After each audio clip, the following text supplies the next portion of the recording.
Hi, today I'm here to talk about timesheets and structuring timesheets within your business so that you can capture costings and hours on your jobs and projects, and then you can manage staff times directly in the Trak platform. Now, with your timesheets, it all starts once again with your settings and user access levels to make sure that it is structured the way that you want. So let's have a look at those to start.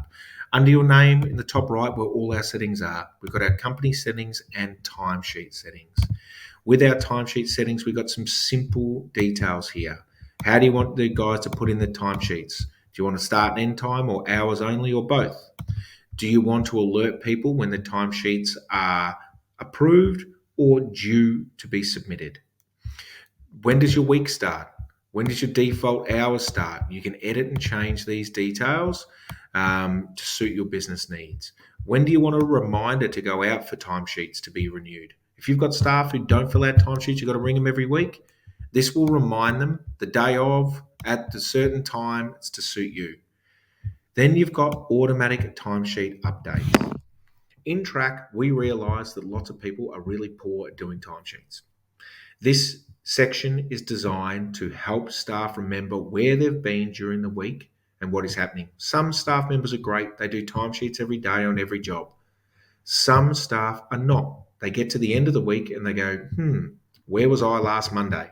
And they might have been to 15 or 16 jobs in that time. This is where times are incorrectly input, hours are not captured, job profitability is impacted, and also you're not charging out the correct hours and you are losing money. So simple things like, if you sign in and out of a job, do I want it to start and stop my timesheet? If I write a note or if I do a safe work method statement, do I just want it to stamp that on my timesheet so I know that I was there? And then at the end of the week, I can go through and see a history of where I've been, but I can edit the hours. This is what this is designed for. Okay, so nice and easy in the way that that works. Once you've got your settings right, you just press complete. Okay, and save, and that will then make sure that your settings are defaulted and ready to go. The next place that we want to set up and make sure it's right is just in our users. So under our people tab and users in Trak. When we create a user, there's a couple of things that you can do. So number one, you can turn off timesheets for certain users. If you've got an admin staff member who never does a timesheet, they don't want reminders about timesheets. They don't want to be showing on the timesheet entries. They don't want the details. You can turn it off. When you have timesheets turned on, you've got some simple details here which are really important. Base rate, overtime rate, and double time rate. These are the costs to your business for timesheet hours. So you might have a user that you pay $40 an hour for, but then he's got a car, a phone, a fuel. He might have registration and insurance. He might have overheads and details and all this type of stuff. So he actually costs you $105 an hour. His overtime rate might be $70 an hour, and his double time rate might be $90 an hour. Okay, these rates will automatically go to your jobs and projects for timesheets so that you can see pending costs. If you approve timesheets in Trak, those costs will be converted to an expense and added to your finance summary so that you can see exactly how much a job has cost you in real time for timesheet costs in your business. It's a really important part of your platform to make sure that you're picking these costs up or at least understand what they are in your business. If you do not know what your base rates are or what your costs are for employees, we do have an hourly rate calculator on our website. This enables you to just download for free a spreadsheet that we've put together to help you capture the costs of staff. It helps you pick up your costs of your business, your cost of the staff. It puts it all together and it will break out these base rates and overtime rates so that you can understand exactly how much it costs you every single time you send someone to a site.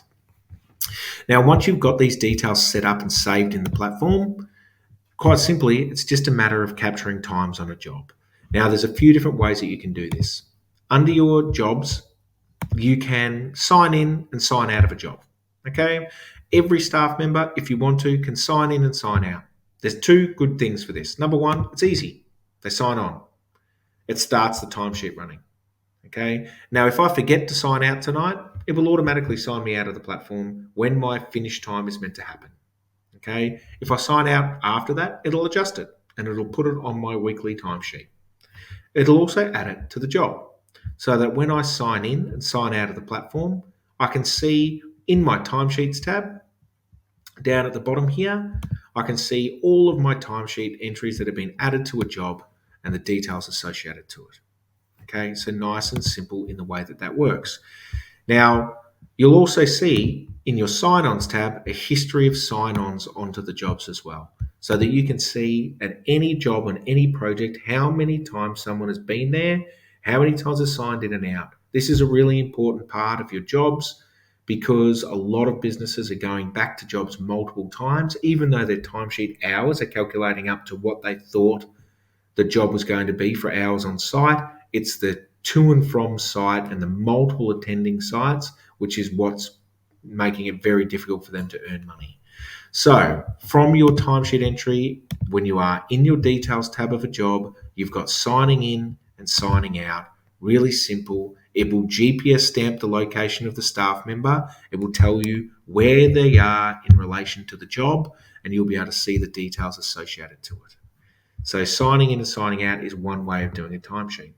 If you are in a job and you don't want to use signing in and signing out, that's fine.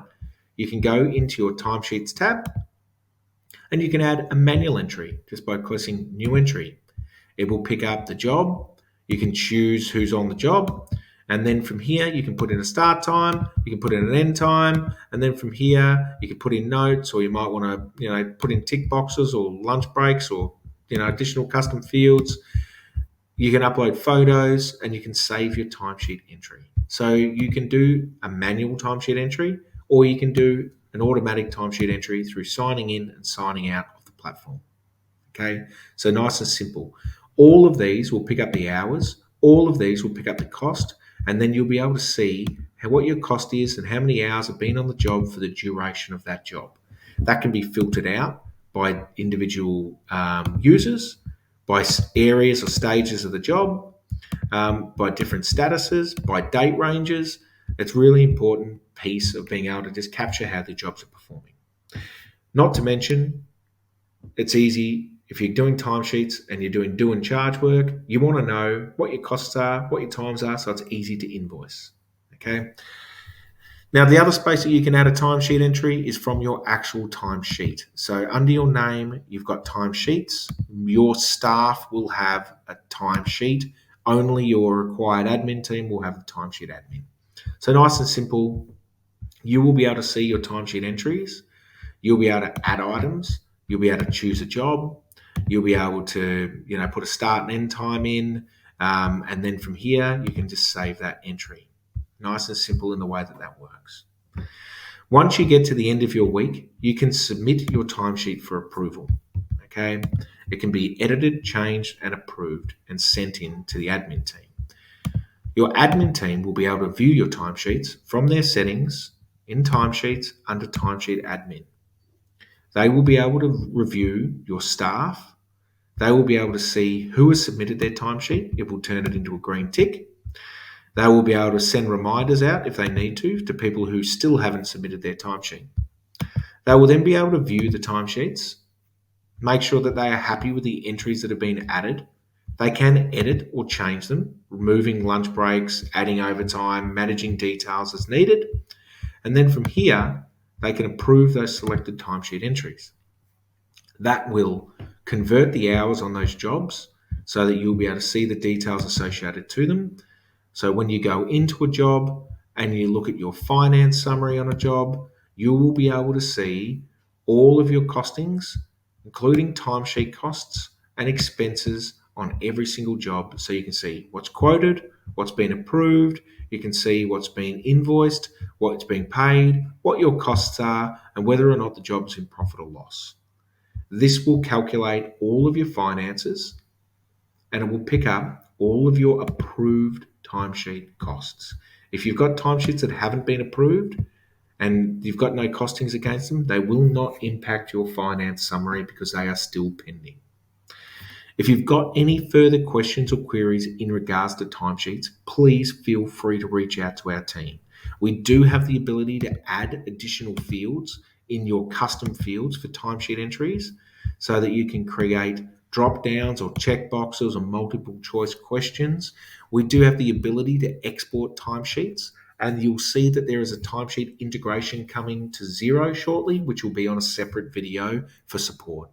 But if you've got any questions in the interim in regard to setting up timesheets, managing timesheets in Trak, feel free to reach out to our team. contact@trak.co. Alternatively, please reach out through the support button in the bottom right, and we'll be able to help you out with any questions that you've got. Thank you very much.